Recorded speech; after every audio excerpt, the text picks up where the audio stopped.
தெரியும். நம்ம இருதயத்துல என்ன நடக்குன்னு ஆண்டவருக்கு தான் தெரியும். கர்த்தர் கையில தான் இருக்கு.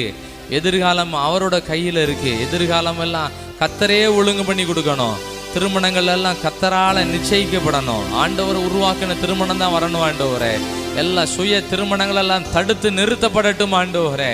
ஆமென். வாலிபர்கள் கையில் கர்த்தரை, வாயில கர்த்தரை உயர்த்தும் துதியும், அவர்கள் கையில் இருபுறமும் கருக்குள்ள பட்டயம் இருக்கட்டும் இயேசுவின் நாமத்தினால.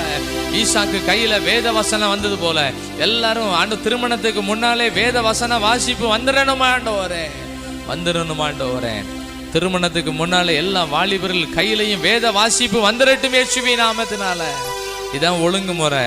இப்படி வந்தா இப்படி கிடைக்கும், இப்படி வரலன்னா எப்படி இருக்கோமோ அப்படிதான் கிடைக்கும். எப்படி நம்ம வேணும்னு வாலிபர்கள் எல்லாம் தீர்மானம் எடுக்கட்டும் ஆண்டவரே. வாலிபன் தன் வழியை எதினால் சுத்தம் பண்ணுவான், தேவனுடைய வசனத்தின்படி தன்னை காத்து